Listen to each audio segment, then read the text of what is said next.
At what point does the UK collapse under the weight of new laws? About 700 or 800 Acts of Parliament in the last 20 odd years.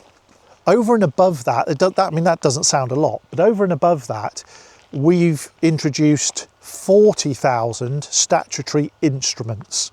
And then I thought, well, how many have we repealed? Because we keep having these governments that come in and they introduce new laws. I'm going to do this, and we're going to ban that, and we're going to do this. And they bring all these new laws in. And I thought, well, how many have we repealed? You know, have any of these governments come in and repealed anything? The only thing I could remember was when David Cameron got in back in 2010 and he abolished home information packs. Remember those? He kept the EPC part of it, COS Net Zero, but he banned all of the other part of it. He repealed that act. And I can remember, because I was an estate agent, the Property Misdescriptions Act being repealed, but that was immediately replaced with the Consumer Protection from Unfair Trading regulations. So 40,000 odd new laws, if we want to, I know somebody might want to get in the comments and split hairs because, well, a statutory instrument's not. Let's just be level about this. 40,000 new laws. So I looked up and only a few thousand laws have been repealed. About 2,000 of those were to do with Brexit. So let's say it was 3,000 and give it the benefit of the doubt. That's still 37,000 new laws in the last 20 years.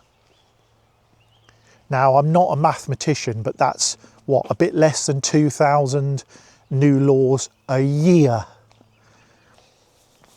So you can only imagine where we're going to be in, well, let's say in a decade's time. That's another almost 20,000 new laws. In 50 years' time, it's almost 100,000 new laws if we keep going at the present rate we are. Already, the police can't police the laws we've got.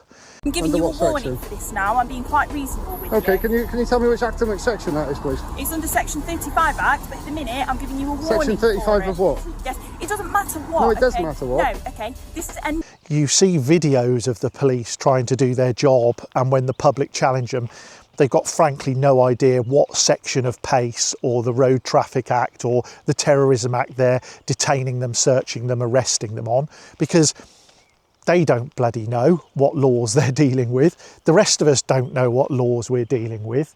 The cost to the nation to try and police those laws, not least cost to business for implementing all of the laws. You know, take my ex-industry, you know, anti-money laundering, EPCs, consumer protection. You know, all of these things have a cost implication to business to implement them, and then once they're implemented, to manage that process ongoing and to record that process so that if somebody comes along and says, are you doing this? Like the Information Officers Commission and all of this sort of stuff, the cost to society is huge.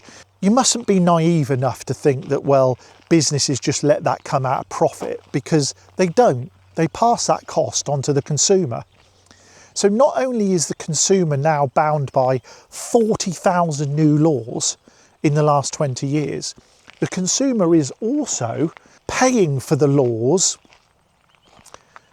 in the private sector. So with anything they buy or any service they use, they are now paying for those laws. I mean, take the rental industry, you know, the Renters' Right Act and all of this sort of stuff. You know, when my parents were renting in the 70s, they rented a fairly shit house. The toilet was still outside when I was 4 and 5 years old. You had to go down out of the house to an outside loo. But it was dirt cheap. And it was in the village we lived in, 100 yards from my grandmother. And because it was dirt cheap, my parents, with my dad working on the motorway, fixing the roads, and my mum not working at all, were still able to manage to save enough to be able to put a deposit down on a house in the village, because that house was cheap. That landlord today would not be able to rent that house. It would be illegal to rent it. But the market decided if people didn't want to rent those houses, they paid a bit more money and went off and rented something else. If they did want to rent it, they got it dirt cheap and they could save money. So to what benefit have these 40,000 laws been? And where are we going to be in 5 years, 10 years, 20 years? Where is the UK going to be? The UK is eventually just going to grind to a halt because nobody will know what laws they're breaking and not breaking. Every government that gets in and every prime minister that gets in has their own ideas. And we've had more of them in the last decade than you could shake a fucking stick at. Everyone that gets in goes, well, I'm going to make this law and I'm going to ban that and I'm going to do this to be seen to be doing something. Where are you in the world? Are you in New Zealand? Are you in Australia? Are you in America? Let me know. Is your government the same as the UK, introducing 2,000 new laws a year that no one can fucking keep up with? I don't know. See you on the next one.